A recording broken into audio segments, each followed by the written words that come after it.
Most welcome in this session. इस video में हम बात करेंगे जीडीसी असिस्टेंट प्रोफेसर मेन के फॉर्म के बारे में। यहाँ पर जो हमारा एकेडमिक डिटेल है, जहाँ पर हमको high school, inter, graduation, post graduation, net और पीएचडी की डिटेल फिल करनी है। तो यहाँ पर हाई स्कूल, इंटर का डिटेल हमको जब फिल करना है, ठीक है, तो यहाँ पर हमारा पासिंग ईयर और एडमिशन ईयर भरना है। उसके बाद में हमारा मार्क्स वाला जो कॉलम आएगा, वहाँ पे ऑब्टेन स्कोर और हमारा मैक्सिमम नंबर। इसके बाद में यहाँ पर एक कॉलम दिख रहा होता है आपको, टोटल सब्जेक्ट। यहाँ पर आप सब्जेक्ट एंट्री करेंगे और आपको कॉलम बने हुए मिल जाएंगे। तो जो हमारी हाई स्कूल की मार्कशीट है, वहाँ पर जो 6 सब्जेक्ट है, सेम एज इट कॉपी कर देंगे और हमने 100 नंबर में, 100 नंबर में जो नंबर गेन किया है उसको हम यहाँ पर लिखकर सेव कर देंगे, ठीक है। इंटरमीडिएट में हमारा बोर्ड हो जाएगा, स्कूल का नाम हो जाएगा, ईयर ऑफ पासिंग हो जाएगा, एडमिशन और पासिंग ईयर, ठीक है। तो यहाँ पर हमारे टोटल नंबर आ जाएंगे और यहाँ पे डिवीजन और जो हमारा सर्टिफिकेट नंबर रहेगा वो आ जाएगा, ठीक है। तो यहाँ पर भी हम टोटल 5 सब्जेक्ट हमारे होते हैं। 5 सब्जेक्ट को हम जैसे ही एंट्री करेंगे, हमको 5 कॉलम यहाँ पर मिल जाएंगे। सब्जेक्ट हम यहाँ पर मेंशन करेंगे, ऑब्टेन स्कोर और हमारे मैक्सिमम स्कोर, ठीक है। इसके बाद हम आते हैं हम ग्रेजुएशन वाले में, ठीक है। अब देखो ग्रेजुएशन वाले में यहाँ पे क्या करना है, यहाँ पर आपको अपना यूनिवर्सिटी सेलेक्ट करना है, कॉलेज सेलेक्ट करना है, पासिंग ईयर क्या है आपका, बीएससी, बीए, बीकॉम जो भी है, ठीक है, एडमिशन ईयर और पासिंग ईयर, ठीक है। यहाँ पे हम स्कोर को डालेंगे अपना, जो हमारा स्कोर रहेगा ऑब्टेन स्कोर और हमारा मैक्सिमम स्कोर, और नीचे हमारी परसेंटेज ऑटोमेटिकली काउंट होके आ जाएगी। डिवीज़न सेलेक्ट करेंगे और यहाँ पर हमारा टोटल स्कोर, वो सॉरी, यहाँ पर आ जाएगा हमारे डिग्री का नंबर या सर्टिफिकेट नंबर, ठीक है। इसके बाद में अब करना क्या है बीएससी वाले में, ठीक है, बीएससी वाले में, बीकॉम वाले में, बीए वाले में, ठीक है। तो यहाँ पर क्या है, जैसे आपके पास बीएससी में 3 सब्जेक्ट हैं, जूलॉजी, बॉटनी, केमिस्ट्री या फिजिक्स, केमिस्ट्री, मैथ्स जो भी है। तो अब यहाँ पर जब हम डिटेल भरेंगे, तो यहाँ पर हमारे पास जो जो सब्जेक्ट फाइनल में रहेंगे, 2 सब्जेक्ट फाइनल में रहेंगे और एक फाइनल में छूट जाएगा। तो फॉर एग्जांपल हमारे पास बॉटनी फाइनल तक है, तो यहाँ पर क्या करेंगे, बॉटनी के तीनों ईयर के नंबर को हम ऐड ऑन कर लेंगे, जो ऑप्टेन स्कोर है और जो मैक्सिमम स्कोर है हमारे, उनको भी हम ऐड कर लेंगे। तो तीनों साल का हमको यहाँ पर काउंट करके डालना है, ठीक है। इसके बाद हम केमिस्ट्री में आ जाते हैं। केमिस्ट्री के भी तीनों ईयर का नंबर, अगर आपके पास फाइनल में केमिस्ट्री है, ठीक है। फॉर एग्जांपल यहाँ पर हमने जियोलॉजी फाइनल में छोड़ दिया था, ठीक है। तो यहाँ पर हमारा जो जियोलॉजी की स्कोर है वो सेकेंड ईयर और फर्स्ट ईयर के ऐड होंगे और हमारा जो मैक्सिमम स्कोर है वो भी फर्स्ट ईयर सेकेंड ईयर का ऐड होगा। इस तरह से हम बीएससी के सब्जेक्ट को यहाँ पर ऐड ऑन करेंगे, ठीक है। इसके बाद हम बढ़ते हैं पीजी में, ठीक है, जो आपका पोस्ट ग्रेजुएशन है। यहाँ पर यूनिवर्सिटी, कॉलेज सेलेक्ट हो जाएगा, आपका पासिंग ईयर, एडमिशन ईयर और पासिंग ईयर, ठीक है। स्कोर आ जाएगा आपको ऑप्टेन स्कोर, मैक्सिमम स्कोर और परसेंटेज काउंट हो जाएगा, ठीक है। डिवीजन, यहाँ पर हमारा सर्टिफिकेट नंबर और रिमार्क, ठीक है।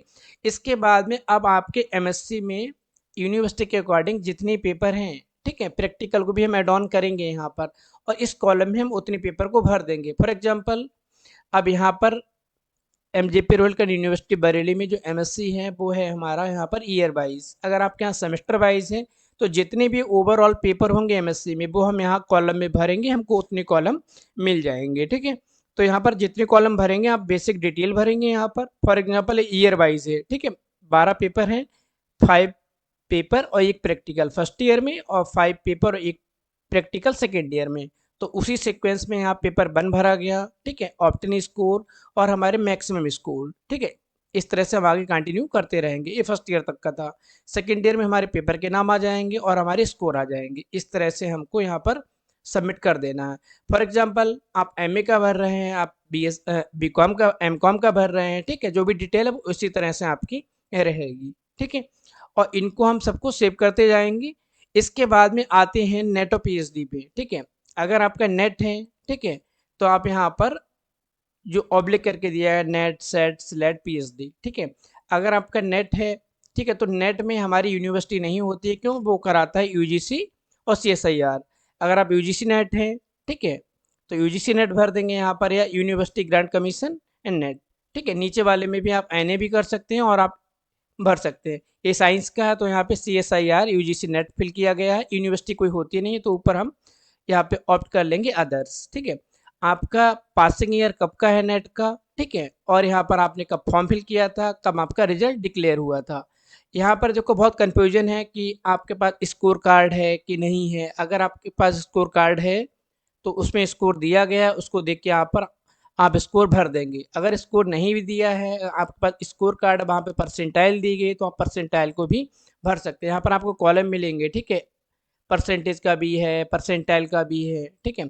और यूजीसी नेट, सीएसआईआर नेट, दोनों लोग अपने पुराने रिजल्ट को निकालेंगे तो वहाँ पे आपका स्कोर ऑलरेडी दिया गया होता है। जो हमारे ई सर्टिफिकेट से पहले हमारा रिजल्ट डिक्लेयर होता है, तो वो आप पुराना रिजल्ट यूजीसी नेट और सीएसआईआर वाले पे साइड पे जाकर आप अपना पुराना स्कोर कार्ड देख सकते हैं, ठीक है।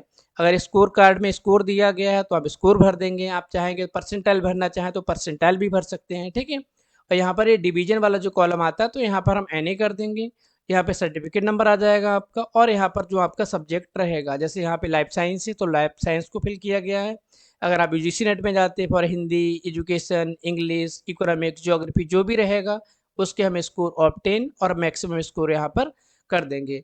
यूजीसी वाले में 300 का रहता है, सीएसईआर में 200 का रहता है, तो जो भी आपका रहेगा वो कर देंगे। अगर आप पीएचडी को ऑप्ट करते हैं तो यहाँ पर जिस यूनिवर्सिटी से आपने पीएचडी करी उस पीएचडी को यहाँ पे सेलेक्ट करेंगे, ठीक है। अपना यूनिवर्सिटी का नाम डालेंगे, कब आपने पीएचडी में इनरोल किया था, कब आपकी पीएचडी अवार्ड हुई, वो ऑप्शन आ जाएगा। और इस वाले कॉलम में आप एनए को सेलेक्ट कर लेंगे। क्यों? क्योंकि पीएचडी में कोई marks, percentage, grade, point system, CGPA नहीं होता है। क्या होता है? क्वालिफाई, अवार्डेड होता है, ठीक है। तो वो इस तरह से हमारा यहाँ पर हो जाएगा, ठीक है, पीएचडी के उसमें। और यहाँ पर हमारा जो डिग्री का नंबर रहेगा आपका पीएचडी की, वो यहाँ पर मेंशन करेंगे और इसके बाद हम फॉर्म को सेव कर देंगे। कोई कन्फ्यूजन, कोई प्रॉब्लम तो आप लोग कमेंट कर सकते हैं। बाकी ये एकेडमिक बैकग्राउंड वाला कॉलम था इसलिए इसको यहाँ पे डिस्कस कर दिया गया। बाकी पर्सनल डिटेल में आपकी पर्सनल डिटेल आ जाएगी, आपका name, father name, mother name, वहाँ पर मदर का एड्रेस, फादर का एड्रेस, वो सब रहेगा। एक्सपीरियंस, अगर आप कहीं पर वर्किंग है तो आप यहाँ पर फिल करेंगे, ठीक है, जो एक्सपीरियंस वाला है आपका। अगर आप वर्किंग वाला फिल करेंगे तो आपको यहाँ पे एनओसी भी लगानी पड़ेगी, वो आपको अपलोड भी करना रहेगा, ठीक है। इसके साथ साथ में अन्य विवरण में आपको यहाँ पे 2 रेफरेंसेस देने हैं जो आपको आइडेंटिफाई कर पाए, जो आपको जान रहे हूँ, ठीक है। उसके बाद में हमारा ऑप्शन आएगा फाइनल सबमिट का। कोई कन्फ्यूजन, कोई प्रॉब्लम फॉर्म एकेडमिक क्वालिफिकेशन के रिगार्डिंग, नेट, यूजीसी या सीएसआईआर जो भी प्रॉब्लम है तो आप लोग कमेंट कर सकते हैं। Thank you.